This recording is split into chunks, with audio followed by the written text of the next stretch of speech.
Listo. Bueno, la magíster Carolina Toro es arquitecta bilingüe, magíster en Administración de Negocios. Tiene 10 años de experiencia como gerente y director de proyectos enfocados en la planeación y coordinación de obras civiles y de construcción de edificios de residencias y comerciales. Tiene experiencia en la planeación estratégica y auditorías internas en instituciones educativas, entidades de salud y empresas de logística. También tiene 3 años de docencia en áreas como planeación estratégica, logística internacional, sostenibilidad, emprendimiento y liderazgo e innovación. Tiene manejo de las normas de calidad ISO, OSHAS, FOM, tiene conocimiento en LEED y PMP. También es auditor interno SGS y manejo de herramientas de planeación, habilidades en dirección y coordinación de equipos de trabajo y de investigación, destrezas de comunicación y orientación al logro de resultados.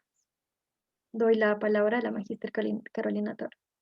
Hola, es un gusto para mí. Quisiera añadir que pues vengo trabajando con la ESAM hace ya aproximadamente un año en todo el tema de procesos de educación. Tengo una certificación internacional en temas de docencia en entornos virtuales de aprendizaje y actualmente trabajo directamente con universidades a nivel Colombia y Latinoamérica. Soy colombiana y es un gusto para mí estar con ustedes en esta maestría y poder aportar desde una perspectiva diferente el tema sobre estrategias didácticas de los enfoques basados en competencias. Es un gusto para mí. Muchísimas gracias, Annalise. Y pues sin otro preámbulo, vamos a dar inicio a nuestra clase del día de hoy.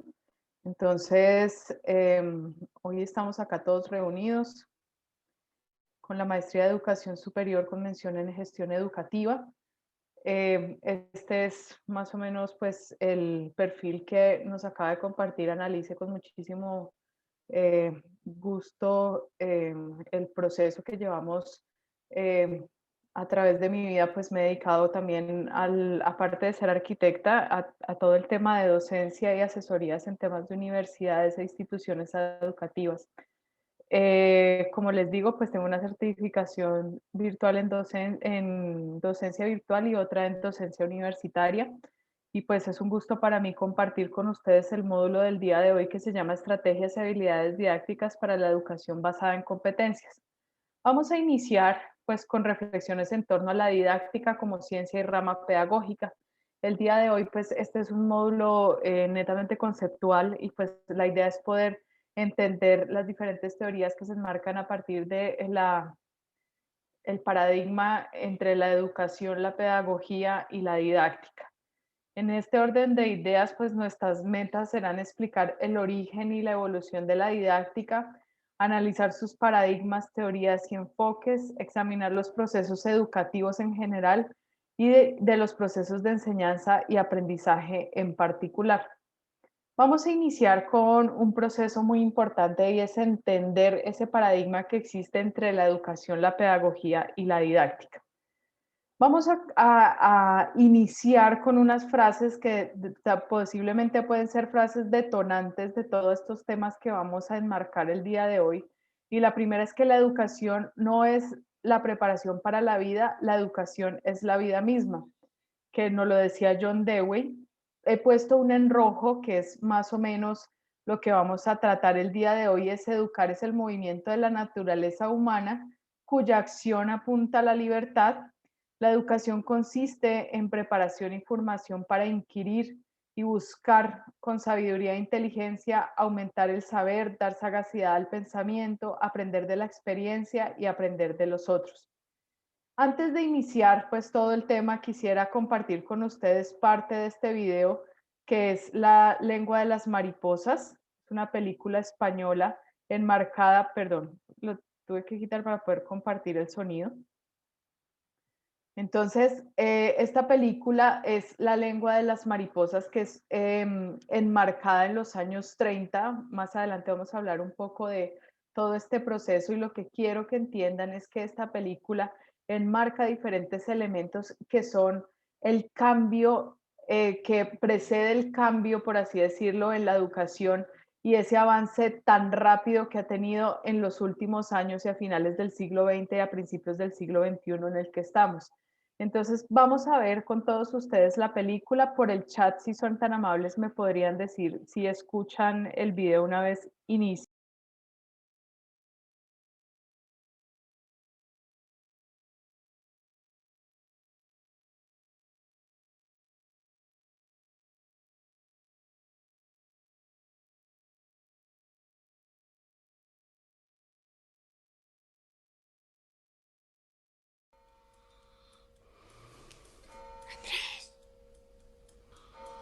Andrés, despierta. ¿Qué pasa? ¿A ti te pegaban en la escuela? Pues claro. Yo no quiero ir. ¿A dónde? A la escuela. Además, ya sé leer. Mañana cojo y me voy a América. Como hizo el tío para no ir a la guerra de África. ¿Pero qué dices? Yo no quiero que me peguen. ¿Quién te va a pegar? El maestro tiene cara de mal genio. Duérmete, anda. Si no te duermes. ¡Silencio! ¡Silencio! Siéntense. Hoy tenemos un nuevo compañero, lo cual es una alegría para todos. Y vamos a recibirle con un aplauso. Bien, bien, bien. Acerque esa silla y siéntese aquí, a mi lado. Hoy vamos a empezar con un poema. ¿A quién le toca? Romualdo. Muy bien. ¿Qué va a leer? Una poesía, señor. Sí, pero ¿cómo se titula? Recuerdo infantil, de don Antonio Machado. Ah, bien, bien, bien. Empiece. Recuerde, despacio y en voz alta, ¿eh? Y fíjese bien en la puntuación. Una tarde parda y fría de invierno. Los colegiales estudian. Monotonía de lluvia tras los cristales. Es la clase. Hola, hijo. Don Gregorio no pega. ¿De verdad? De verdad. Y le ha devuelto unos capones a un señor que manda mucho porque es muy rico. ¿Y tú cómo lo sabes? Lo ha dicho su hijo, uno que le llaman José María. Dice que su padre manda más que el alcalde. ¿Y qué capones son esos? Unos que quería darle al maestro para que su hijo aprenda las cuentas. Pero el hijo no quiere estudiar. Dice que de mayor va a ser señorito en La Coruña.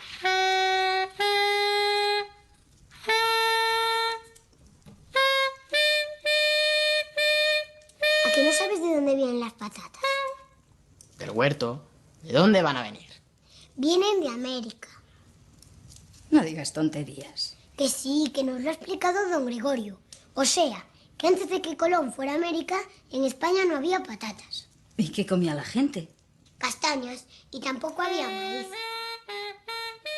Se ve que ese maestro es muy bueno. A mí me gusta.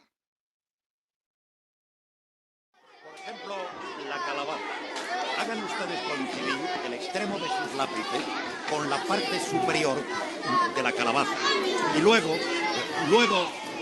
con un dedo, señalen el punto en que queda la base.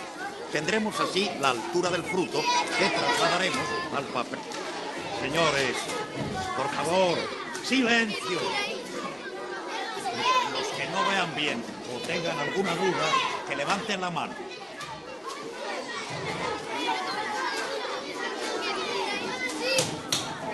Señores. Silencio, señores. Silencio. Está bien.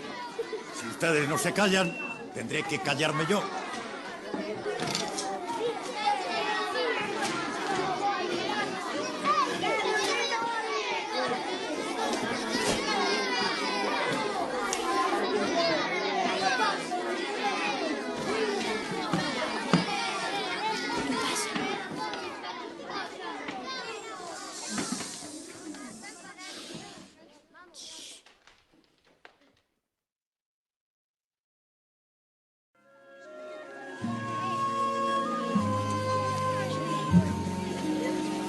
Un momento. ¿Recuerdan lo que les dije de la lengua de las mariposas? Sí, que la tienen como el muelle de un reloj. Eso es. ¿Y para qué? Para poder alcanzar el néctar que las flores guardan en sus cálices. Vamos con cuidado, sin molestarlas. ¿Qué es el néctar? El néctar es un jugo azucarado que segregan las flores para atraer a los insectos. Y los insectos, a cambio de ese manjar, se encargan de sembrar las semillas de las flores. ¡Atención! Ahí tenemos una. Cuando llevan ustedes el dedo humedecido a un tarro de azúcar, ¿no sienten ya el dulce en la boca como si la yema fuera la punta de la lengua? Pues así es la lengua de las mariposas.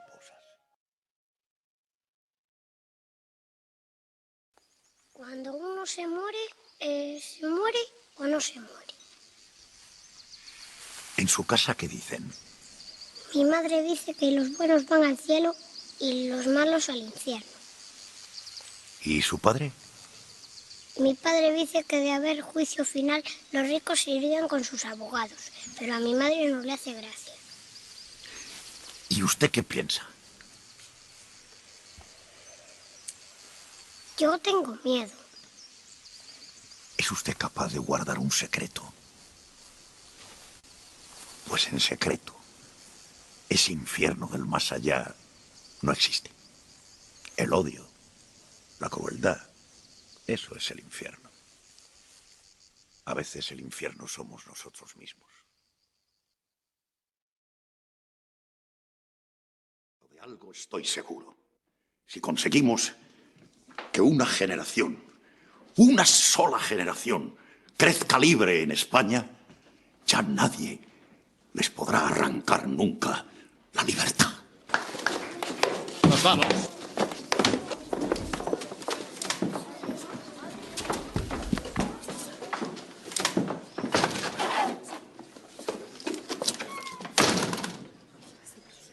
Nadie les podrá robar ese tesoro.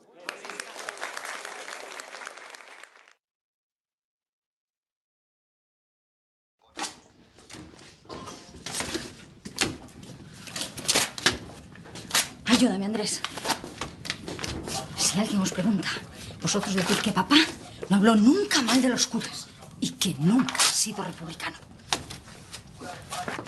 Moncho, hijo, fíjate bien lo que voy a decir. Papá no le regaló un traje al maestro. ¿Comprendes? Sí, sí se lo regaló. ¡No se lo regaló! ¿Has entendido bien? ¡No se lo regaló! No, no se lo regaló.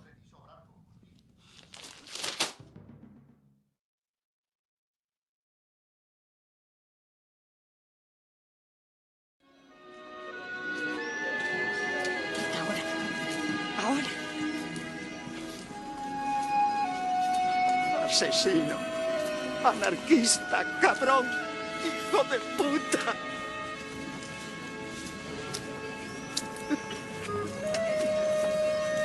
Tú también, Moncho. Quítale tú también.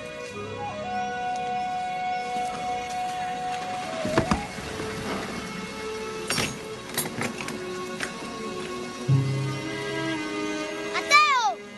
¡Rojo! ¡Rojo! ¡Rojo!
Bueno, luego de ver estos apartes de la película de La lengua de las mariposas, empezamos a entender diferentes aspectos que rompen ese paradigma o empiezan a cambiar ese paradigma entre la educación, la pedagogía y la didáctica.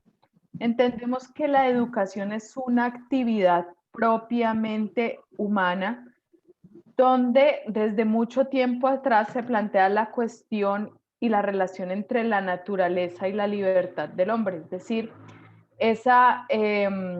esos elementos, esos conceptos que son extremadamente complejos, en donde ciertos principios que condicionan esa capacidad de cambio del ser humano hacen que entender que la educación va en pro de la libertad, autodeterminación del ser humano. La película, como muchos saben, pues es una película de 1999 de José Luis Cuerda. Está enmarcada en un momento fundamental que es en los años 30 cuando se da la Guerra Civil Española. Y esta película la traigo a ustedes porque enmarca claramente un cambio fundamental que tuvo la educación en ese tiempo. Recordemos que la educación clásica, que parte de un modelo netamente clásico en donde el docente es el centro del proceso de enseñanza y aprendizaje, es fundamental entender cuál era esa relación entre los alumnos, entre las relaciones entre el aula de clase, etc. Cuando yo logro entender que ese profesor es una guía, es el ser fundamental en el aula y sobre él recae todos los procesos de educación y entendimiento, puedo entender el modelo clásico. Y ese modelo clásico básicamente tuvo un giro fundamental en el siglo XX al modificarse por diferentes modelos que vamos a ver a lo largo de esta clase y entendemos que esa educación empieza a tener diferentes cambios. El primero es entender que la educación es esa relación entre la libertad, la razón y la autonomía. Hasta los años 30, por ejemplo, en el caso de España, gran parte de los premios, por así decirlo, de la significación en el área de la educación, se la llevaba la educación católica. Y esa educación en lugares remotos, en lugares diferentes a las grandes urbes, como lo que vemos en la película, era llevada por el Estado.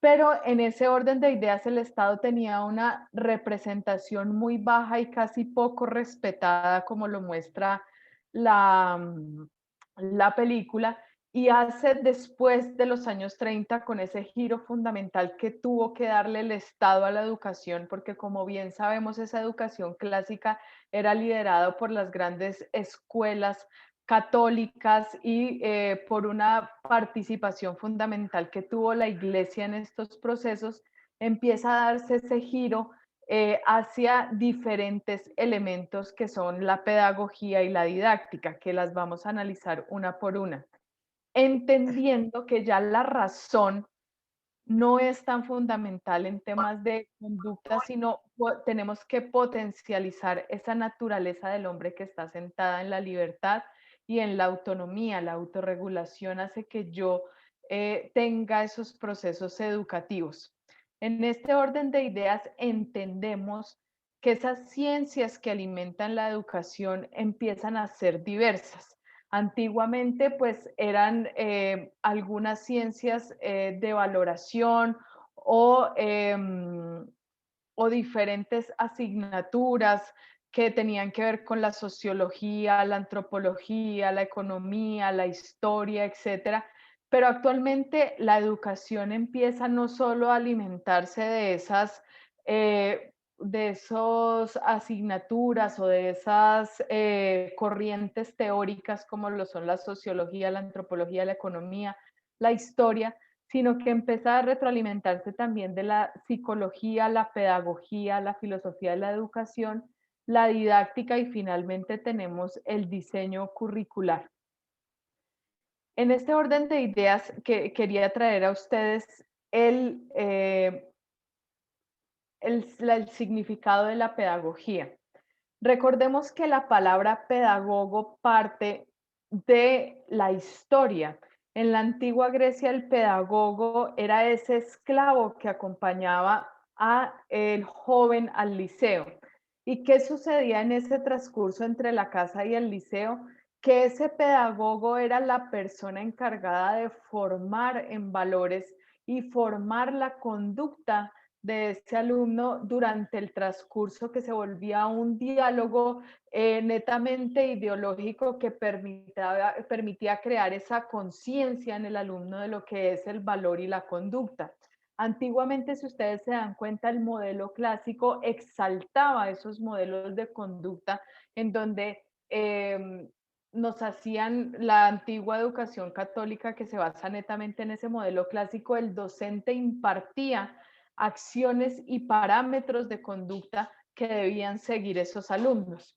La pedagogía posteriormente se convirtió en la ciencia que estudia la metodología, las técnicas que se aplican en la educación y tiene como fin la práctica educativa en un contexto determinado.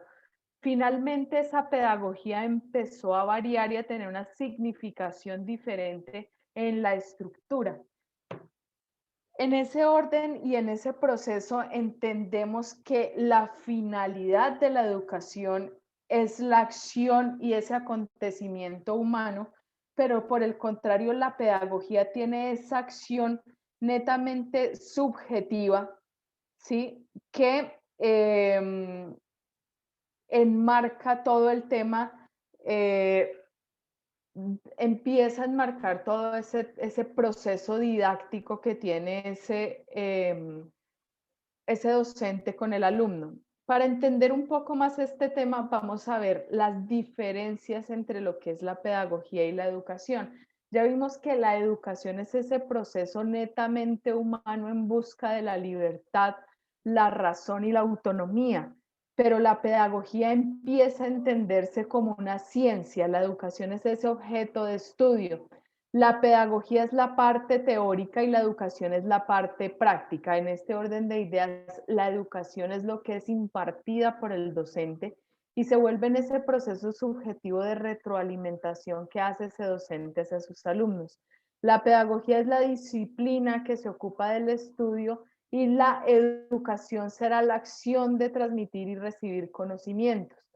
La pedagogía depende netamente de la educación, pero la educación, como lo vimos, depende de esa necesidad del hombre de aprender y transmitir los conocimientos. La pedagogía son parámetros y normas, como el ejemplo que les acabo de dar, que claramente esos parámetros y normas en valores y conducta los impartía ese pedagogo, que delimitan el arte de educar únicamente en el plano físico. La educación, por el contrario, será ese perfeccionamiento y embellecimiento del cuerpo y del alma al entender que soy libre cuando estoy educado en la razón. La pedagogía siempre es consciente y reflexiva, mientras que la educación puede ser consciente e inconsciente. O sea, yo puedo estar educando, por ejemplo, a mis hijos en una acción inconsciente en la cual a ellos le digo tienda la cama, y en este orden de ideas, al dar esa acción de tender la cama, le estoy enseñando otros parámetros totalmente diferentes, que es el orden, la disciplina, la rutina, etcétera, y empiezo a tener una relación diferente entre lo que es la educación y la pedagogía. Muchas personas dicen que la educación es ese elemento netamente subjetivo que coloca el docente en el aula, pero la pedagogía se vuelve esa objetividad del proceso educativo. Si entendemos la pedagogía, entendemos que será una teoría, ¿sí? O estará enmarcada bajo una o múltiples teorías, estará enmarcada bajo los procesos netamente reflexivos en la idealidad, es decir, cuál es ese proceso ideal de lo que puede llegar a ser una persona, en el pensamiento netamente dicho. La educación, por el contrario, es ese acto práctico, es la acción, como bien lo digo, y es la realidad y la experiencia, es decir, yo no puedo tener elementos vivenciales sin tener esa educación. Como lo podemos ver en la película La lengua de las mariposas y en los pequeños apartes que nosotros vimos, ustedes se dan cuenta que claramente hay un aprendizaje muy significativo. Y es decir, esa experiencia de poder caminar en el campo y de tener una participación de los alumnos en un aprendizaje que se da desde la vivencia. Y eso es lo que hace esos procesos educativos sean diferentes. Pero sin la existencia de la educación, pues obviamente no habría pedagogía. Pero sin la pedagogía, la educación no podría tener esa significación científica. Recordemos que después de la llegada de las revoluciones industriales, ¿sí? El proceso científico y el proceso de la industrialización hizo que la educación se enfocara desde diferentes elementos, entre ellos las competencias y las habilidades.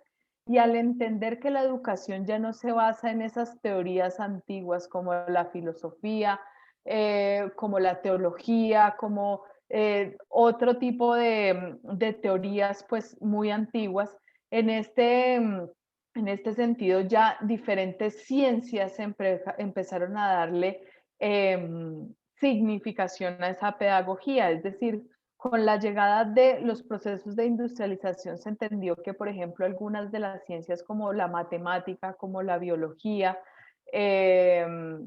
empiezan a darle un cambio y un giro fundamental a la educación, volviéndola de una manera muchísimo más científica y más probable, es decir, muchísimo más objetiva.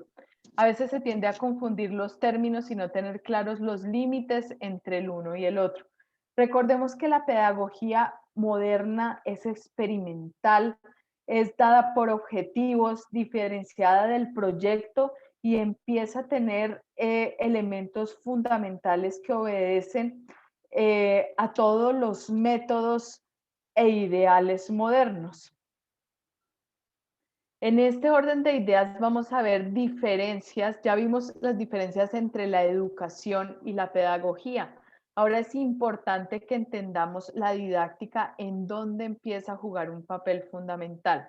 Entendemos que esa pedagogía es ese enfoque científico de la educación, pero la didáctica empieza a variar de manera significativa esa interacción en el aula.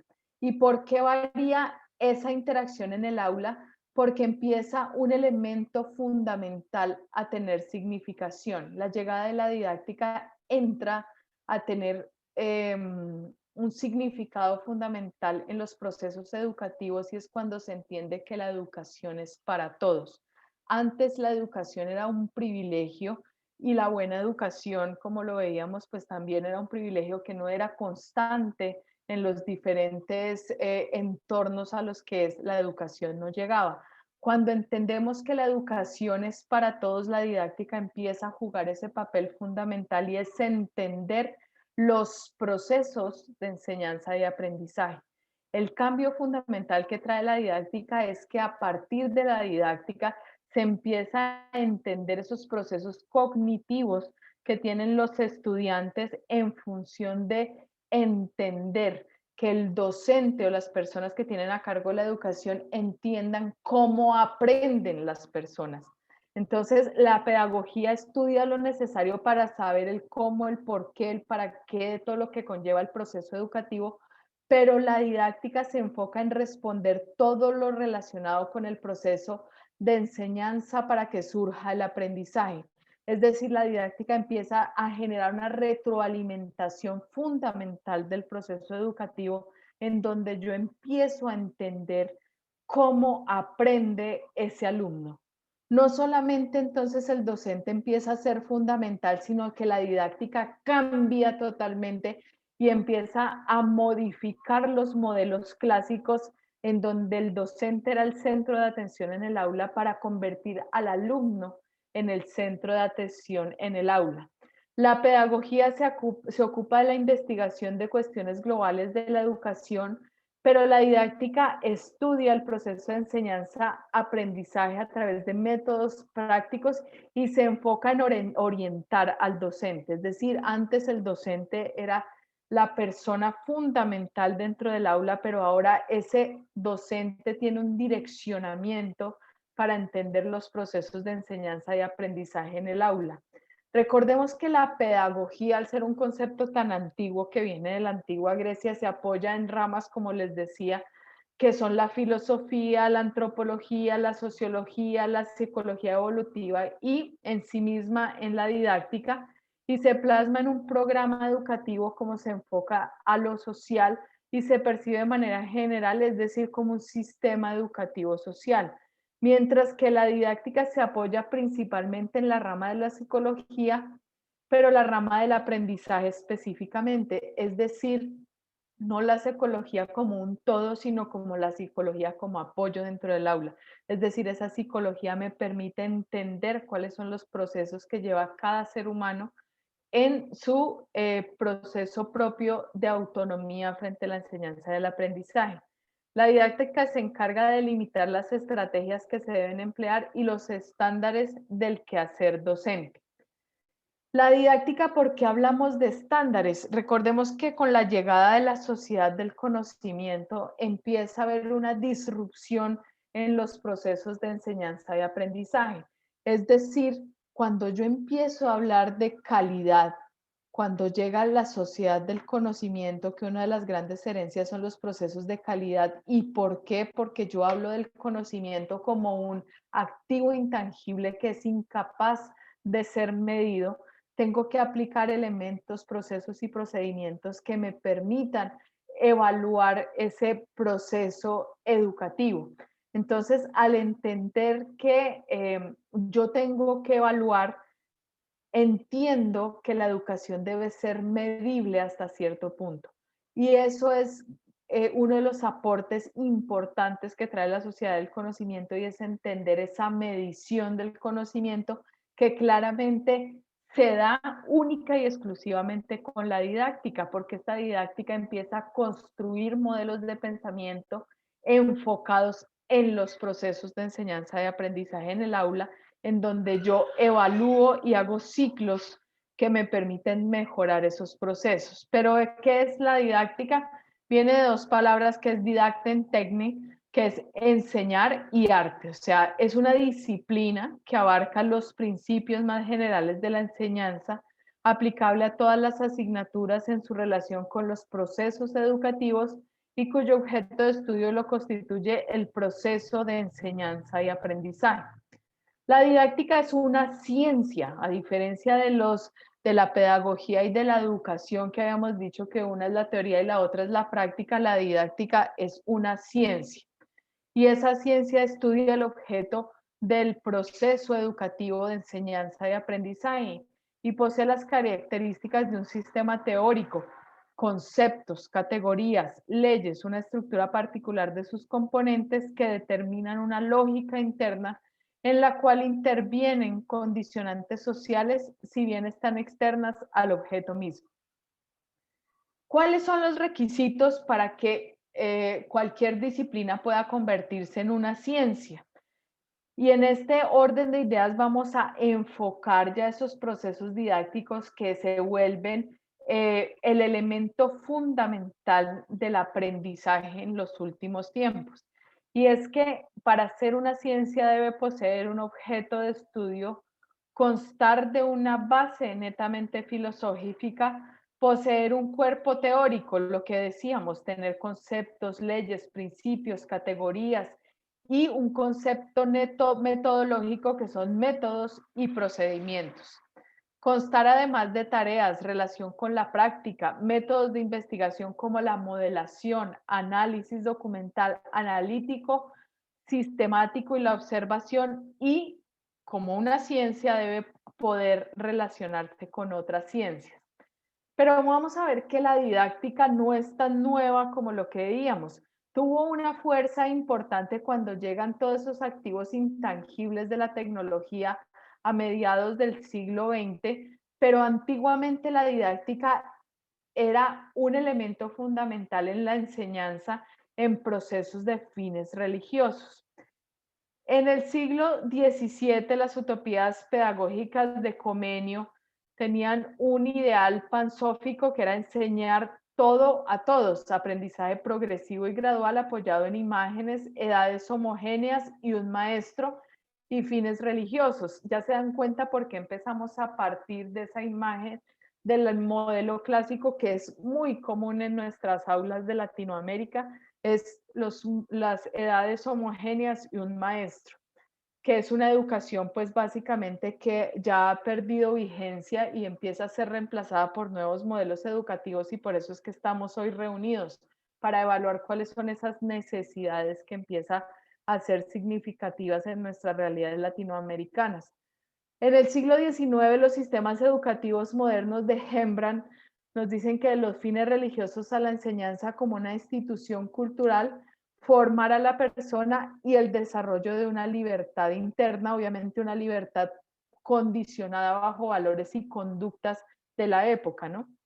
En el siglo XX, el proyecto pedagógico social de John Dewey, pues es el que toma fuerza cuando empezamos a entender que esos procesos educativos, por ejemplo, en el caso de la Segunda Revolución en España, empiezan a tener esos procesos de significación para la transformación de la educación. Aquí hablamos de un concepto muy importante que es la escuela nueva, que les pido que lo tengan en la memoria para poder entender todos estos nuevos procesos educativos. Ya en el siglo XX, en la posguerra, recuerden que una de las grandes herencias de la Segunda Guerra Mundial es ese enfoque tecnicista, o sea, el avance tecnológico que tuvo la Segunda Guerra Mundial casi es comparable con lo que nosotros estamos viviendo ahorita con el COVID, que tenemos una segunda transformación digital, en donde un proceso social, netamente social, transforma el modo de ver y comportamientos de las personas trayendo diferentes enfoques. Ahora es la transformación digital.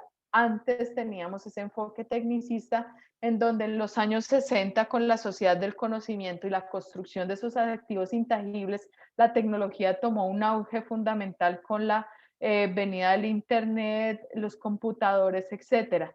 Y en ese momento la didáctica se volvió una ciencia aplicada que estaba determinada por el conductismo y educar para roles sociales.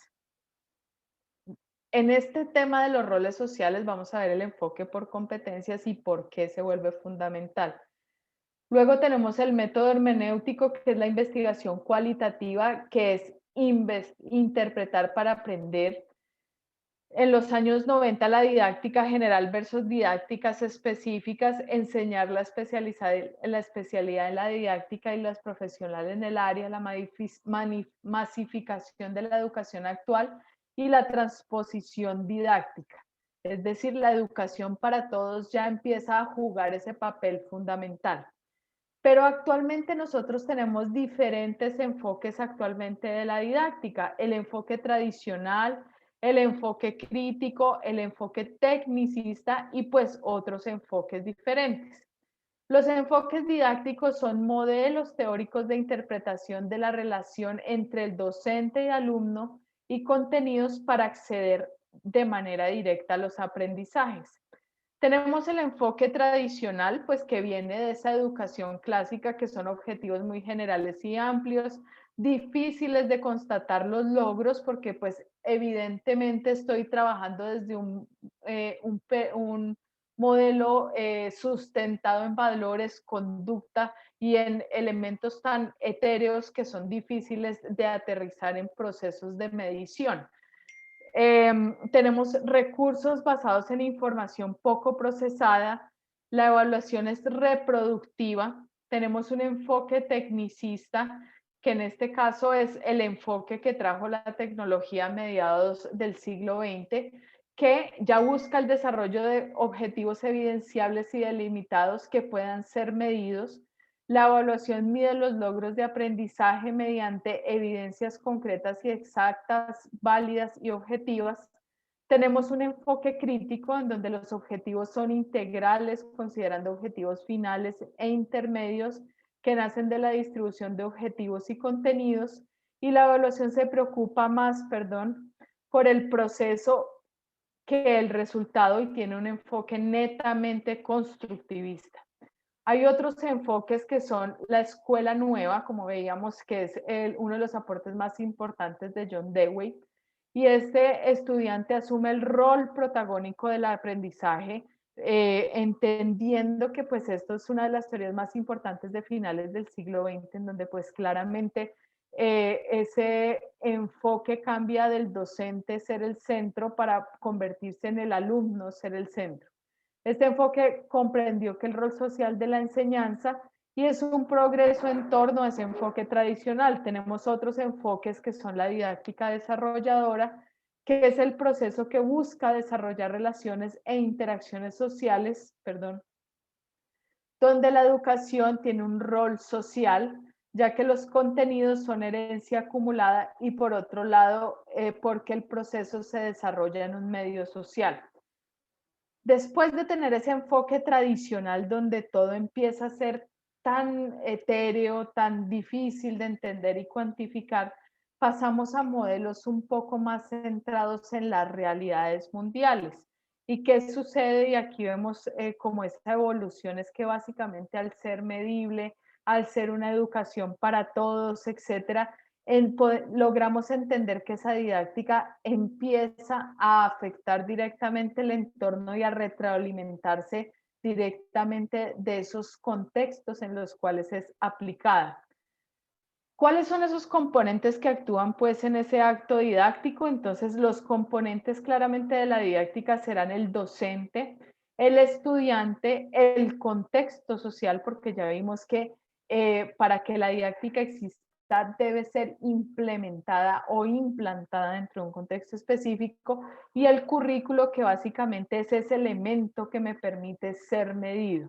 Es decir, en ese currículo yo plasmo todos los elementos que quiero que se logren, es decir, objetivos, temáticas, modos de evaluación, etcétera, y es esa evidencia que necesitaba ser medida en el campo total de la educación. La didáctica, como les decía, en ese currículo yo tengo que aprender a plasmar todos esos elementos de la didáctica. El primero son los objetivos, el segundo son los contenidos, tenemos métodos, medios y la evaluación. Vamos a ver cada uno de ellos más adelante, pero quiero que entiendan esos componentes del proceso de enseñanza y aprendizaje para poder tener claro cuáles son y cómo se construyen cada uno de esos componentes. Partimos de formas de enseñanza, que pueden ser la clásica, la constructivista, la conductista, etcétera, y tengo unos problemas que debo solucionar en el aula, y esos problemas son esos objetivos. Para desarrollar esos objetivos de esa guía, pues, o ese plan de estudios, como lo llaman ustedes en Bolivia, yo tengo unos contenidos que debe desarrollar sistemas de habilidades, sistemas de conocimientos, sistemas de valores, pero sobre todo en el momento actual deben desarrollar la creatividad. Eso solo puedo lograrlo a partir de métodos, puedo lograrlo a partir de medios y a partir del proceso evaluativo. Cuando yo entiendo que el proceso evaluativo es el que me retroalimenta todos esos componentes del proceso de enseñanza y aprendizaje, entiendo que esto ya no es una educación lineal, es decir, que va de un lado y termina el otro, sino que es un proceso cíclico que está en constante retroalimentación. La evaluación o la autoevaluación, o la heteroevaluación, la coevaluación, todos estos elementos que se ven en el aula me permiten retroalimentar ese proceso educativo y fomentar el cambio dentro del aula. Dijimos que los diferentes elementos de la didáctica pues son objetivos, contenidos, métodos, medios y finalmente la evaluación. Pues vamos a explicar cada uno de ellos. El primero de ellos son los objetivos, en donde yo debo tener claro la adquisición de los conocimientos, habilidades y potencializar las destrezas teniendo como eje el estudiante. Recordemos que ese rol de los modelos clásicos en donde están centrados en el docente cambian totalmente ya el eje fundamental es el estudiante. Entonces yo ya empiezo a entender que la didáctica es entender que todos esos roles cambian en función de los procesos de aprendizaje y quién es el que aprende, pues el alumno. Tenemos contenidos que mediante los contenidos los procesos educativos se podrán alcanzar los objetivos planteados. Entonces, si yo me planteo un objetivo como entender la lógica de las matemáticas, entonces pues yo tendré diferentes contenidos que me retroalimentarán ese proceso. Tenemos métodos los cuales son fundamentales en el proceso y deben estar ajustados de la mejor manera a los modos de aprender de los alumnos. Tenemos un medio, es decir, para yo poder tener procesos didácticos, debo tener un medio geográfico, económico, cultural y social, y su consideración tiene relevancia para el logro de los objetivos en una adecuada aplicación de métodos y contenidos. Finalmente tenemos la evaluación, que como les decía, pues es lo que me permite medir claramente estos procesos de enseñanza de aprendizaje. Tenemos la evaluación, que es preciso medir los resultados de todo proceso como una prueba de la eficacia del proceso, que a la vez retroalimenta el mismo. ¿Cuáles son entonces esos elementos de la didáctica de manera más simplificada para que todos los entendamos?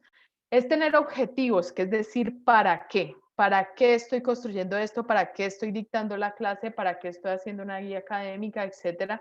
Un contenido que me responderá el qué. ¿Qué es lo que voy a dictar en el aula? ¿Qué temáticas voy a implementar? Etcétera. Tenemos un método que es el cómo. ¿Cómo voy a implementar esos contenidos? ¿Cómo lo voy a hacer? Un medio, que es con qué: virtual, presencial, semipresencial, lo que llaman ahora presencialidad remota, etcétera. Tenemos una forma, que es cómo voy a organizar eso. Y tenemos una evaluación, que es en qué medida se logran los objetivos. Aquí tenemos, recordemos que como toda ciencia, pues debe estar determinada por unas leyes específicas. La primera de las leyes que vamos a analizar es la relación de la escuela y la sociedad. Recordemos que la didáctica, si no está implementada en un contexto, pues pierde significación. Y en este caso, esa relación escuela-sociedad hace que el proceso docente educativo en un contexto social, y pues como lo hemos visto en la escuela de la vida, es decir, yo nunca paro de aprender.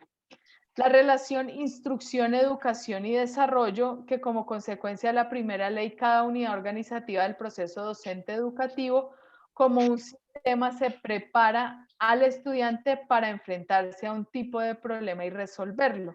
Recordemos que esa didáctica es esa sistematización, es decir, que está retroalimentada por una cantidad de elementos fundamentales.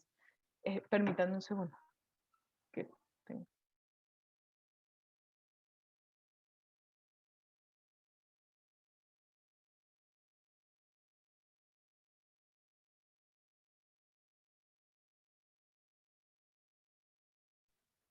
Listo, entonces, siguiendo con esos temas de las leyes, vamos a entender que además de estas dos leyes, la didáctica está encerrada en ese proceso educativo en donde yo tengo enseñanza, además tengo una instrucción, es decir, ya no solo enseño, sino doy instrucciones claras, y la educación, pues en el sentido estrecho de la palabra, que es esa relación, como lo decíamos, de la libertad del hombre con la razón. Ese es el desarrollo del intelecto. Nosotros tenemos diferentes categorías que enmarcan esos principios de la didáctica. Ya vimos las leyes, ya vimos los componentes, los elementos, etcétera. Ahora tenemos que ver esos principios de la didáctica. Los principios de la didáctica parten del carácter educativo de la enseñanza. Recordemos que yo no puedo separar ni educación, ni pedagogía, ni didáctica, porque son tres elementos fundamentales del proceso de enseñanza. Tenemos el carácter científico de la enseñanza, ya dijimos por qué, porque ya esa ciencia que aporta y esa estructura de ciencia que imparte la didáctica modifica esa enseñanza. Tenemos la asequibilidad y es porque claramente con la llegada de esos conceptos de la educación para todos debe ser netamente asequible para la totalidad de personas. Tenemos la sistematización de la enseñanza. Tenemos la sistematización de la enseñanza, la relación entre la teoría y la práctica, que es la dicotomía que hay entre la educación y la pedagogía. Tenemos un carácter consciente y activo de los alumnos bajo la guía del profesor, que es el cambio fundamental que traen todas las revoluciones que ha habido en temas educativos, en donde, pues, como venimos hablando, el centro fundamental de la educación ahora es el alumno. La solidez en la asimilación de conocimientos, habilidades y hábitos, la atención a las diferencias individuales entre el carácter colectivo del proceso de enseñanza-aprendizaje, el carácter audiovisual de la enseñanza, que es la unión de lo concreto y lo abstracto. Pero ese proceso de enseñanza y aprendizaje posee características que están dadas por las leyes del propio proceso, o sea, el proceso en sí tiene leyes que determinan los principios. Esas leyes propias del proceso son objetivas, universales y determinantes, y los principios se fundamentan en decisiones sociales y circunstanciales. Conocer ese proceso de enseñanza y aprendizaje permite comprender, planear, diseñar, desarrollar e investigar científicamente ese proceso de enseñanza y aprendizaje. Hoy tenía una reunión con un compañero y estábamos haciendo pues como una breve conversación de esto, y él me decía, porque mucha gente tiende a confundir que las estrategias de enseñanza de aprendizaje, pero no entienden que esa enseñanza de aprendizaje es un proceso. Y yo le decía a él que ese proceso de enseñanza de aprendizaje básicamente es como el proceso de la educación, el proceso de la comunicación, perdón. Cuando a ustedes les enseñan comunicación, uno empieza a decir, la comunicación es bidireccional, es decir, para que haya comunicación yo tengo un emisor, un receptor, un medio, un canal, un objetivo de esa comunicación. Utilizo símbolos, signos, etcétera, y también tengo unas herramientas para esa comunicación. Yo digo que ese proceso de comunicación, cuando yo hablo de educación, se llama proceso de enseñanza y aprendizaje, porque los componentes empiezan a jugar un papel fundamental como el de la comunicación. En lugar de un emisor, yo tengo un docente, y en lugar de un receptor, yo tengo un alumno que recibe, que aprende, que retroalimenta.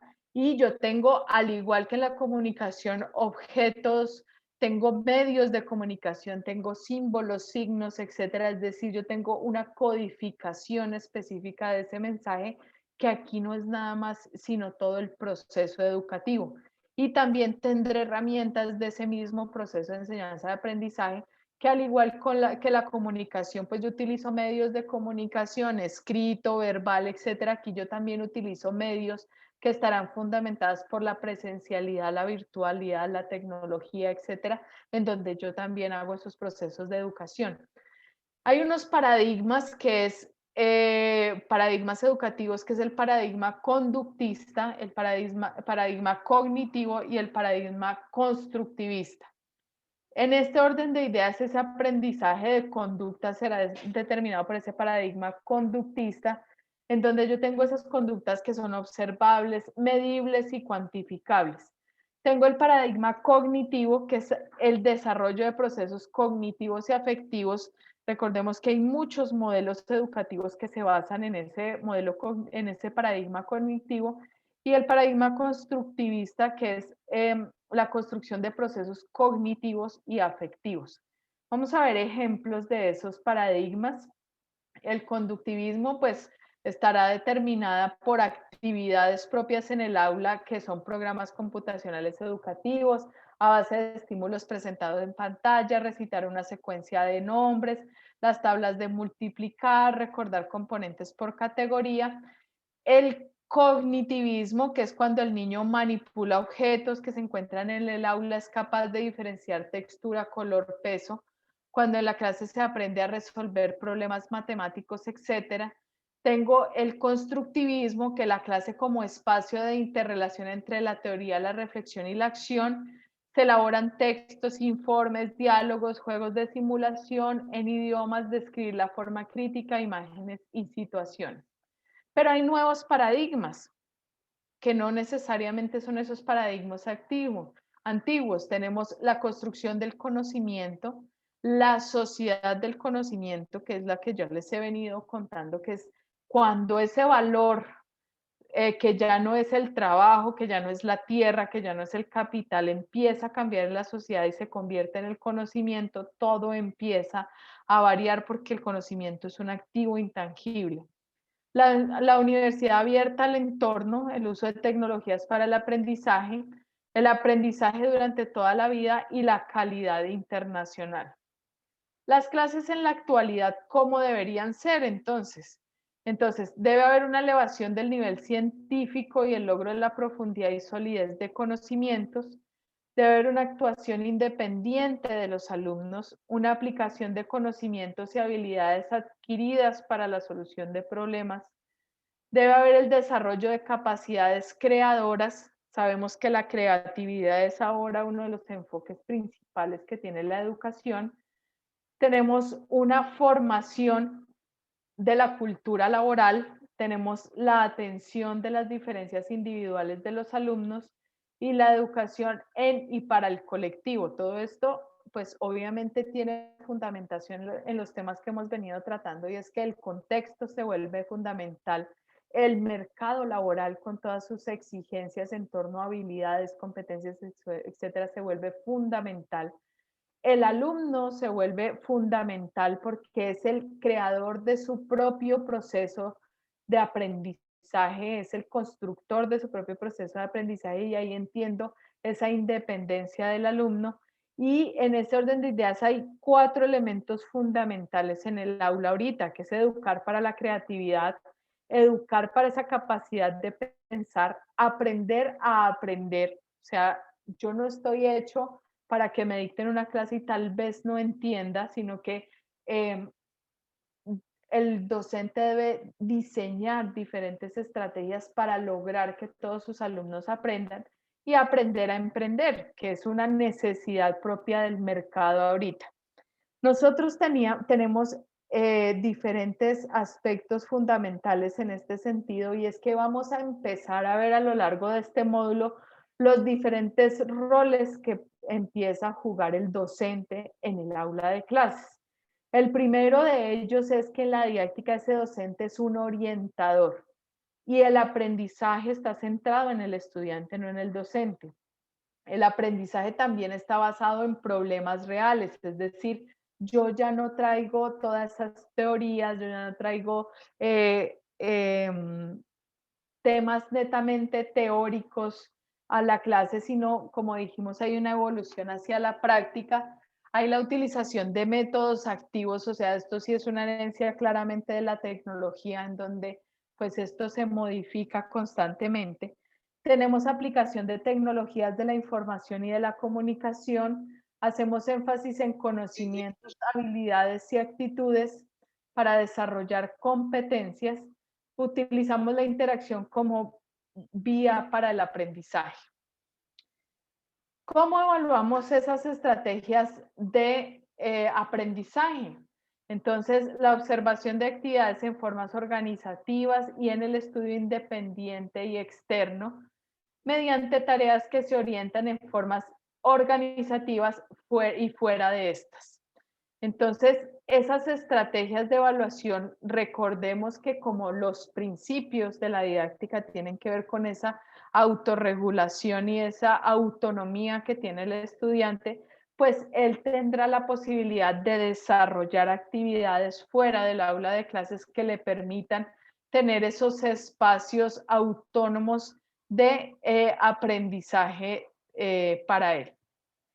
Tenemos preguntas que se realizan, participaciones, comentarios hacia el profesor y hasta otros estudiantes. Tenemos expresiones al comunicarse, es decir, la gestualidad también se convierte en elementos fundamentales de la evaluación de los procesos de aprendizaje. Modo en el que solucionan las tareas, es decir, que los alumnos creen una metodología propia para el desarrollo de esas tareas. solución y planteamiento de problemas, desarrollo de investigaciones, elaboración de informes, etc. Esta evaluación lo único que busca es tener indicadores sobre los procesos de desempeño de cada uno de los estudiantes. Pero cuando yo empiezo a hablar de modelos por desempeño, hablamos de un elemento fundamental que son las competencias. Pero las competencias no son un elemento propio de la educación, es decir, las competencias parten de todos los modelos económicos del mercado. Cuando empiezan las revoluciones industriales, empieza a entenderse que la gente debe tener habilidades y competencias específicas que serán nada más que el modo de hacer y de ser de las personas dentro de los mercados laborales. La competencia es una de las principales herencias que trae la economía en la educación. Es decir, cuando yo logro entender que el mercado requiere una persona hábil para desarrollar actividades dentro de una empresa, para mover una máquina, para hacer modelos lógicos, para capacitar personal, que yo necesito una persona con habilidades X o Y, el mundo económico empieza a decir, señores, ¿qué está sucediendo? Las personas no están saliendo capacitadas para enfrentar el mercado laboral. Es necesario que la educación haga un cambio en el sentido de potencializar ciertas competencias que permitan que ese alumno que sale al mercado laboral asuma de manera exitosa. En este orden de ideas, esas competencias serán el conjunto de comportamientos socioafectivos, habilidades cognitivas, psicológicas, sensoriales y motoras que permiten llevar a cabo adecuadamente un desempeño, una función, una actividad o una tarea. Para esa formación y desarrollo de competencias profesionales vamos a tener 4 principios fundamentales que determinan esas competencias. El primero, como todos, pues será aprender a vivir juntos, porque pues como ya vimos, las nuevas sociedades nos invitan a tener esa reflexión social sobre el contexto. Tenemos que aprender a conocer qué serán esas competencias básicas, es decir, conocer, identificar y apropiar ese entorno, aprender a ser, que es ya el paso más avanzado, y finalmente la construcción del ser en esas habilidades. Pero ¿cómo reconocemos una competencia? Tenemos 4 elementos fundamentales que debe tener esa competencia para que esté bien acertada a lo que cada uno como nosotros como docente quiere aplicar. La primera es una condición de idoneidad porque es un parámetro de la calidad del desempeño. Se expresa de manera general, responde a la pregunta en qué situación la persona aplica ese conocimiento. Tenemos el verbo que es conjugado en presente del indicativo. Solo se debe incluir un verbo. Evidencia el producto o resultado de una acción dirigida al desempeño. Es comprensible para la audiencia, para cualquier lector, y recae en la actuación. El objeto, pues obviamente debe ser comprensible, es decir, en dónde voy a aplicar ese verbo. Entonces ya vamos a ver un ejemplo netamente práctico de la construcción de la competencia. Y la finalidad, que es indicar para qué se actúa. Puede haber más de una finalidad en las competencias. Vamos a ver esto en la realidad y cómo se redactan o cómo se entienden esas competencias cuando yo como docente las aplico. Bien sea en un campo específico disciplinar, como es el caso que nosotros tenemos acá, que sería en un tema médico, en el caso de unos paramédicos que atienden una ambulancia, es decir, en procesos de inducción y reinducción dentro de las empresas, como en procesos educativos, netamente educativos. El verbo, pues nosotros tenemos evalúa. El objeto son lesiones de paciente politraumatizado, es decir, en dónde voy a evaluar, en las lesiones. La intención y finalidad de eso será establecer un abordaje terapéutico El contexto, las restricciones sin provocar lesiones adicionales o generar riesgos innecesarios en la vía pública o en la sala de urgencias. Tenemos un fundamento científico, que es lo que le da la aplicación teórica a esas competencias, que será con base en conocimientos anatómicos de mecanismos fisiopatológicos que permiten la identificación de las principales lesiones. Acá vemos en conjunto lo que realmente es la competencia. La competencia no es más sino un sistema que me permite entender ese proceso de enseñanza-aprendizaje aplicado a un contexto específico. Ahí ustedes, y lo vamos a ver más adelante, competencias tuning, etcétera, y cómo esas competencias empiezan a atender enfoques disciplinares, formativos, transversales, etcétera, pero eso pues va a ser un tema que vamos a ir ampliando a lo largo del módulo. ¿Qué es lo nuevo a estudiar? Entonces, ¿cómo serán esas características? Busco las causas, qué es lo más correcto que se realice, me autocontrolo y valoro mi trabajo. Puedo aplicar lo que aprendo, es decir, me ejercito. Y sí, pues genero preguntas detonadoras de mi proceso de aprendizaje, qué pasaría si, qué hago si, etcétera. O sea, investigo. ¿Qué es lo que busco? ¿Qué será? Es buscar lo esencial. ¿Para qué? Busco la utilidad o la importancia. Es decir, ahora, sin un proceso investigativo es casi que imposible llegar a un proceso didáctico y a un proceso educativo. Si yo no me hago preguntas, pues jamás voy a poder responder a los entornos específicos. Para ampliar este tema de esas preguntas, vamos a ver un video que quiero compartir con ustedes y mientras lo vemos, pregúntense o analicen cuáles han sido esas tendencias en el desarrollo del proceso de enseñanza y aprendizaje. Vamos a copiarlo en YouTube porque este video tiene una restricción de uso que no me permite copiarlo directamente en el PowerPoint. Entonces vamos a verlo acá. Todos ustedes.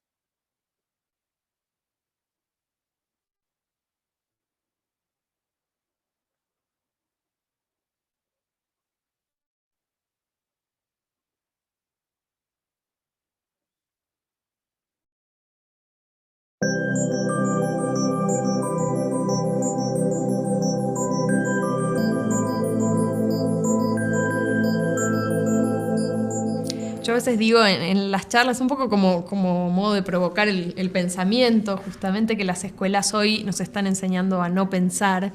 Y no es para generalizar a todas las escuelas, hay realmente escuelas que están haciendo cosas maravillosas, pero lo que yo veo y muchos investigadores vemos a nivel más sistémico en toda Latinoamérica es que hoy todavía buena parte del trabajo en el aula está enfocado en que los chicos, los chiquilines puedan reproducir información fáctica, ¿no? Hechos, datos, definiciones, recordar cosas, y que cuando la balanza está inclinada hacia ese lado en detrimento de capacidades de pensamiento más complejo, como poder debatir, poder argumentar, poder relacionar, resolver problemas, en la medida que no enseñemos esas otras grandes capacidades para la vida, vamos a estar generando nuevas generaciones de reproductores de información que justamente hoy, cuando tenemos internet al alcance de un clic, es cada vez menos útil, ¿no? Ya es un cliché decirlo, pero hay que hacer un montón de trabajo para que eso deje ser sinónimo de aprender, reproducir cosas que ya se saben y empezar a resolver problemas y a descifrar misterios y a investigar,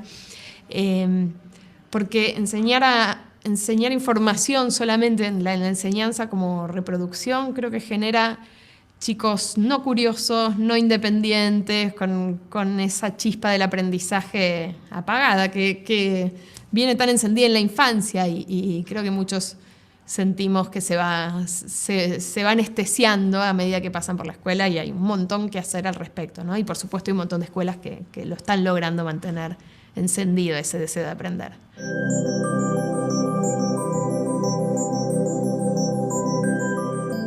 Yo creo que enseñar el área de ciencias de la naturaleza es un gran terreno de oportunidad para formar el pensamiento crítico, curioso, preguntón, creativo. Las ciencias naturales son ese ese ámbito donde se mezcla, ¿no?, de manera tan maravillosa la curiosidad y creatividad con el pensamiento más riguroso y sistemático. Y entonces, en ese sentido, en la medida que ponemos a los chiquilines a hacerse preguntas, a buscar respuestas, a diseñar maneras válidas de darse cuenta de si lo que piensan tiene validez o no, de armar debates con otros, recoger datos, interpretar. Estamos formando ciudadanos pensantes, ciudadanos curiosos, ciudadanos con ganas de saber más y con herramientas para tomar mejores decisiones para la vida. Por supuesto que esto no es único de las ciencias naturales, pero creo que hay un terreno enorme de oportunidad ahí para seguir enriqueciendo lo que pasa con la enseñanza de las ciencias en todas las escuelas, que todavía hoy es muy enciclopedista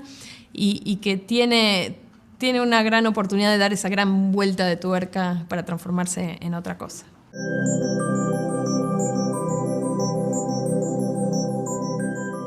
Una de las grandes habilidades para la vida y que es muy propia de las ciencias naturales es la habilidad, la capacidad de argumentar, ¿no?, de poder argumentar a favor de lo que creemos, con evidencias, con argumentos sólidos, pero creo que también es importante no solo para defender lo que creemos, sino también para aprender a ponernos en los zapatos del que piensa distinto, ¿no? Uno de los grandes atributos de los futuros ciudadanos que queremos generar es la empatía, la capacidad de ver las cosas desde múltiples perspectivas. Y eso se cultiva desde la escuela y en casa, por supuesto, pero desde que los chicos son bien chiquititos, ¿no?, de poder pensar en cómo un mismo argumento, una misma situación se puede mirar desde distintos puntos de vista, según quién la mira. Hay una actividad que a mí me encanta que se llama Círculos de Puntos de Vista. Entonces, cada niño toma un rol y dice, yo miro esta situación desde el punto de vista de, no sé, ¿qué pasa en la escuela? Desde el punto de vista de un alumno, de un padre, de un director. O cosas más chiquitas, como por ejemplo salir a recolectar seres vivos y elementos no vivos y empezar a clasificar y entonces ponerse a debatir sobre si una manzana o si una hojita o un tronquito, cosas que no son tan obvias, son seres vivos o no, y que cada uno tenga que argumentar por qué, y a veces decir, bueno, tengo que armar una columna que sea todavía no sé, y lo dejamos hasta seguir aprendiendo. O con alumnos más grandes hacer debates donde hay cuestiones más polémicas, como por ejemplo que yo manipulación genética de embriones, sí o no. Y que a veces te toque argumentar a favor de una postura que no era la que inicialmente era la tuya. Creo que eso ayuda mucho a abrir la cabeza, a ponernos en los zapatos del otro y a entender que las cosas muchas veces son complejas y que está bueno poder debatirlas.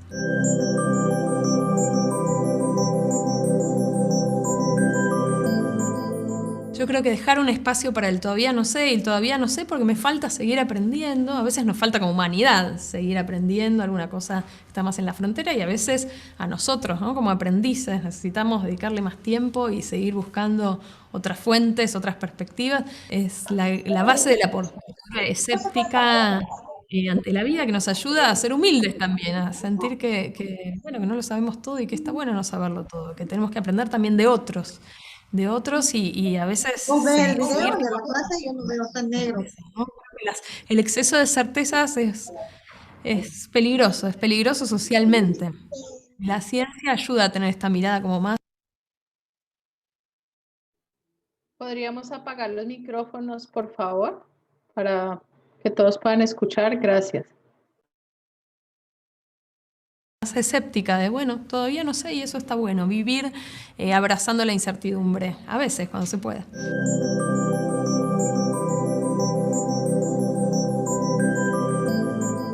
Yo creo que el gran legado que tenemos que dejarles hoy a todos los chicos y chicas es tener ese motorcito interno, esa chispa encendida de las ganas de aprender, lo que en educación llamaríamos motivación intrínseca, porque es lo que les va a dar la llave para seguir creciendo hacia donde quieran, hacia donde sea su proyecto de vida en el futuro. ¿Y cómo se logra? Bueno, una gran parte sucede en casa, ¿no? De qué hacemos con los chicos en casa para sembrarles contagiarles, más que sembrarles esas ganas de aprender, ese cariño por el conocimiento. Pero por supuesto que en la escuela hay mucho para hacer a favor de eso y también en contra, porque la educación nunca es neutra. Uno de mis mayores aprendizajes en estos años de trabajar con muchas escuelas y docentes es que cuando uno enseña menos temas en profundidad, uno se va haciendo amigo de ese conocimiento en el sentido de que lo empezás a entender desde sus múltiples aristas y empezar a hacerlo carne para la vida. A mí me gusta mucho un educador que se llama David Perkins y él siempre dice,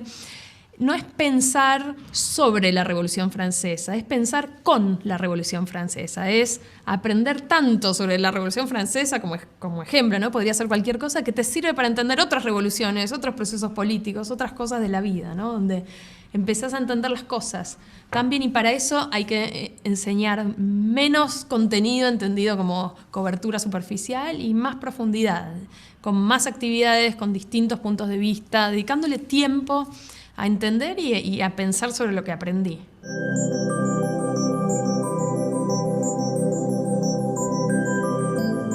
Yo creo que definitivamente se puede hacer este cambio con los docentes que hoy están en las escuelas, hoy en este hermoso evento de Enlace 360. Estamos escuchando experiencias maravillosas de montones de maestros y maestras y profesores que están mostrando cómo llevan a cabo en cada una de sus disciplinas y de sus materias esta visión sobre el aprendizaje profundo. Yo creo que para empezar el camino hay que cambiar el chip de qué significa aprender. Hay que entender que aprender no es reproducir información, sino empezar a construir herramientas para la vida, y que eso implica hacer un montón de cosas, y hoy se mencionaban un montón, ¿no? Aprender dentro y fuera de la escuela, proponer problemas que tengan sentido, tratar de conectar el contenido con la vida real, y por lo menos en mi experiencia con docentes de Argentina y de otros países es un viaje de ida. Una vez que te cambia ese chip, ya después no querés volver atrás porque ya no te gusta, y además la pasás mucho mejor enseñando de modo conectado con los alumnos, porque la experiencia de aprendizaje con los chicos empieza a ser algo que te hace crecer a vos también como docente.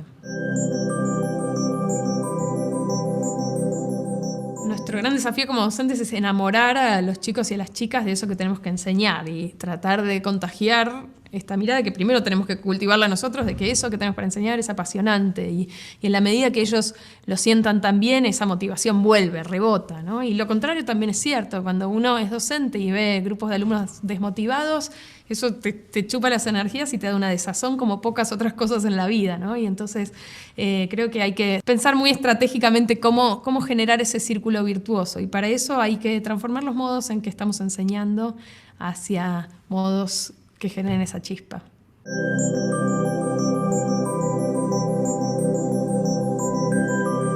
Trabajar en red con otros colegas de la misma escuela y de otros centros es básico, porque hacer esto solo es súper difícil. Ser un Quijote de la Mancha contra los molinos es algo que uno puede hacer por un rato, pero hacerlo de manera sostenida. Innovar implica pensar sobre lo que hice, aprender, y es una búsqueda continua de hacer las cosas mejor y más interesantes, y para eso necesitamos socios, aliados. Hoy se habló mucho en el evento de alianzas para el aprendizaje, y creo que sin esas alianzas es una utopía difícil de lograr, pero la buena noticia es que cuando las alianzas se dan, y hoy lo vimos todo el día en este evento, las cosas empiezan a fluir y a suceder, y cada vez podemos invitar a más gente a que se sume. Dan más ganas de sumarse a la causa.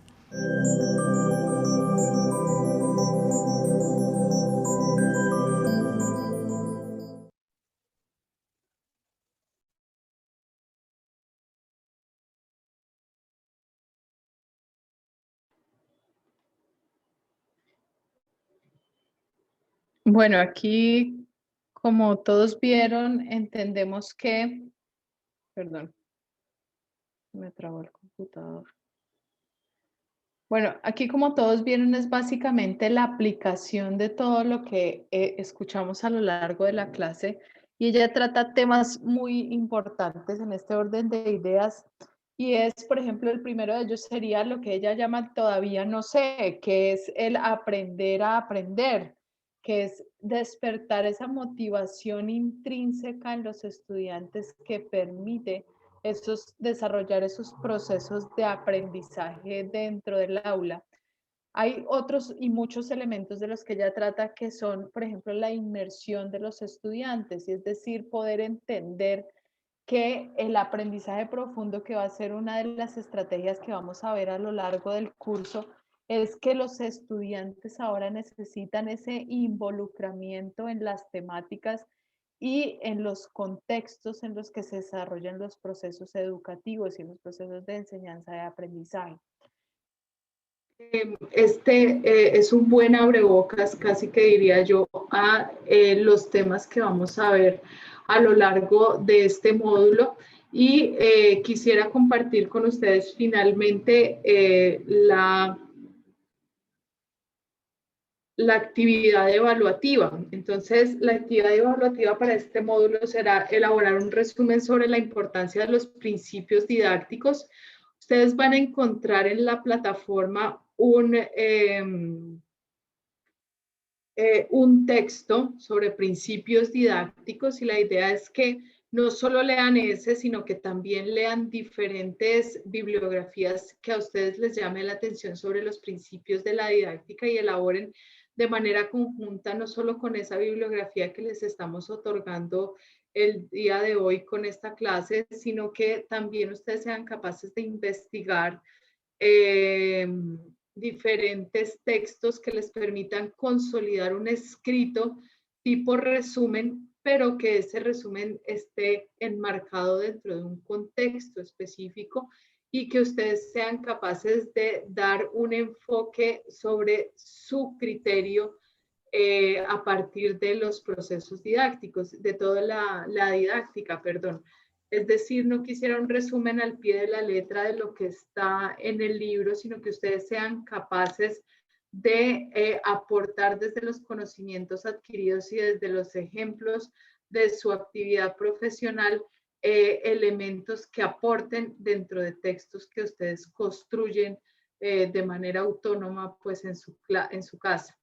Sí hay elementos formales que serán evaluados, es decir, el trabajo debe tener un título, ustedes se lo colocarán, será resumen de principios didácticos y la didáctica vista desde mi punto de vista, como lo quieran llamar, el autor y el nombre, con los apellidos, la letra debe ser Arial Times New Roman en tamaño número 12, el interlineado de 1.5, la cantidad de páginas 2 y referenciar la literatura consultada, es decir, debo tener la bibliografía. En este orden de ideas, cantidad de páginas 2 no quiere decir que ustedes hagan un resumen, como muchas veces me ha llegado, un resumen de una página y en la página 2 ponen una letra gigantesca con las referencias bibliográficas y pues realmente esto se vuelve una pérdida de tiempo, una lectura pues que no cumple con los requisitos formales de la exigencia. Entonces, por favor, traten de seguir al pie de la letra estas instrucciones y que ustedes puedan elaborar ese resumen teniendo en cuenta que debe ser entendible para cualquier lector, ¿sí? No solamente hacer un resumen porque sí de un texto, sino que les permita, por ejemplo, si es el caso de sus alumnos, si yo, por ejemplo, tengo alumnos de la tercera edad o alumnos jóvenes o de colegio, entender esos principios didácticos desde una perspectiva docente como es la de ustedes. Para finalizar, pues no me queda nada más sino comentarles que todo este material pues estará subido a la plataforma, incluyendo la grabación del día de hoy, y pues tendrán a disposición todos los semanalmente todos los recursos que hemos elaborado desde la SAM para que ustedes tengan los conocimientos frescos y puedan tener todas las herramientas para elaborar sus trabajos desde su casa. ¿Tienen alguna duda, inquietud, comentario adicional antes de cerrar nuestra clase? Bueno, esta es una pregunta que usualmente siempre la hacen, es que cuánto tiempo tienen ustedes para presentar los trabajos. Pues claramente el tiempo empieza el día de hoy y se vence un día antes de la siguiente clase, es decir, tendrán 8 días. Tratemos de que no ampliar tanto los plazos porque las personas que entregan a tiempo pues se ven afectadas un poco por la ampliación de plazos pues dadas por sus compañeros. Y el trabajo, pues yo no lo recibo en mi WhatsApp ni en mi correo electrónico personal, sino que debe ser subido a la plataforma en versión Word o PDF como ustedes lo consideren necesario, pero que cumpla los requisitos formales que hemos elaborado para ustedes. ¿Alguien tiene alguna duda? ¿Mónica? Magister, buenas noches. Sí, buenas noches. Bueno, es una duda que se me ha venido, que he venido arrastrando casi desde el principio de la clase. Cuando nos habló sobre las diferencias entre pedagogía y educación, de repente me confundí un poco entre los conceptos de educación y aprendizaje. No sé si me podría, por favor, aclarar la relación y diferencia que existiría entre educación y aprendizaje, por favor. Ese va a ser un tema que nosotros vamos a ampliar, pero tienes que tener en cuenta que la educación parte del docente y el aprendizaje parte del alumno. Es decir, como yo lo expliqué más o menos en un punto, es entender que cada uno de los procesos son netamente independientes. Si yo entiendo los actores dentro del proceso de enseñanza de aprendizaje, que es el docente por un lado, el alumno por el otro, yo entiendo que los procesos de enseñanza, sí, o sea, educativos, parten del docente y los procesos de aprendizaje partirán de ese alumno, ¿sí? Y ese es el principio fundamental. Cuando ya entiendo que ya hay una mezcla, que tanto el docente como el alumno pueden enseñar y aprender y que se vuelve un modelo bidireccional, que lo vamos a ver más adelante, que es que ese docente imparte una clase y este alumno ya no es receptor, sino que además retroalimenta ese proceso. Entiendo que ese proceso de enseñanza-aprendizaje, es decir, la educación y el aprendizaje, ¿sí? Se pueden cambiar de acuerdo a los roles que tengamos en cada una de las estrategias de aprendizaje. Pero básicamente la enseñanza o la educación partirá, o sea, será impartida por el docente y el aprendizaje será ese acto receptivo del alumno. Entonces, el aprendizaje vendría a ser parte del proceso educativo o formativo. Sí, por eso es que se llama proceso de enseñanza y aprendizaje, ¿no? Que fue lo que vimos el día de hoy. Eso lo vamos a ampliar en la siguiente clase para que te quede un poco más claro, porque en ese momento en que yo entiendo el proceso de enseñanza y aprendizaje, también tengo que entender el contexto, los roles, tengo que entender los medios, los canales de comunicación, las herramientas, etcétera.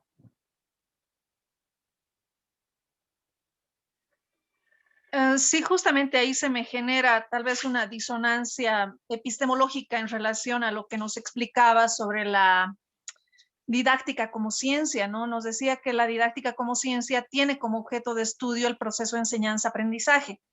Entonces, ahí me venía la duda, ¿acaso el proceso de enseñanza-aprendizaje no es parte de la educación? Y también nos dijo más antes que la educación es el objeto de estudio de la pedagogía, entonces el objeto de estudio de la didáctica vendría a ser parte del objeto de estudio de la pedagogía también. Sí, es que los tres elementos se relacionan constantemente, o sea, yo no puedo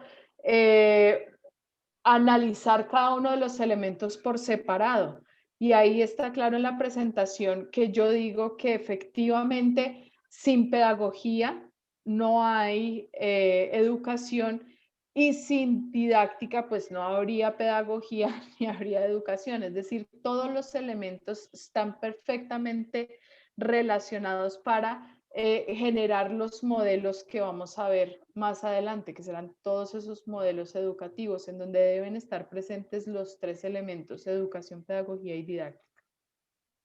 O sea, esto hay que verlo desde un proceso netamente sistémico, es un sistema de relaciones entre cada uno de los elementos y entre cada uno de los actores.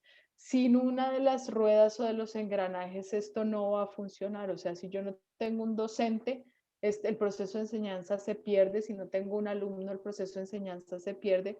Si no tengo pedagogía, se pierde, porque es que la pedagogía es netamente la teoría y la educación será la práctica, y la didáctica es el engranaje de todas esas ruedas que están en el proceso de enseñanza y aprendizaje. Perdón, Magister.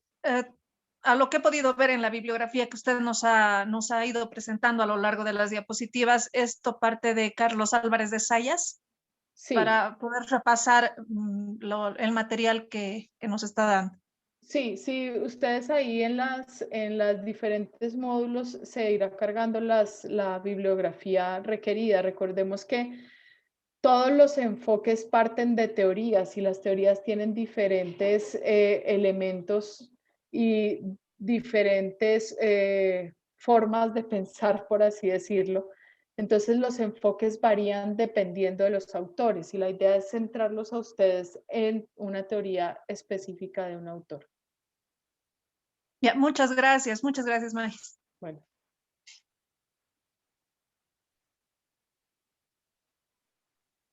¿Alguien más tiene alguna duda, pregunta?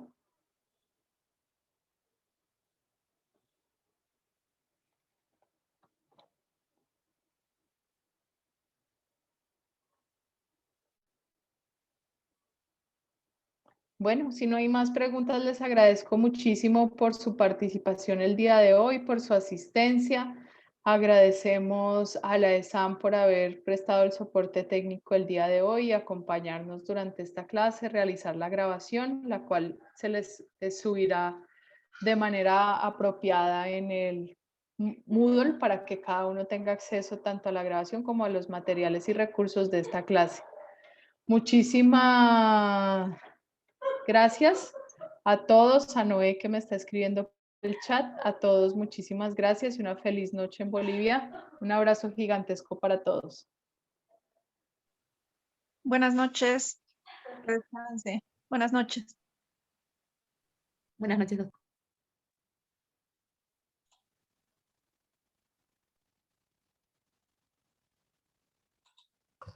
Gracias. Buenas noches, compañeros.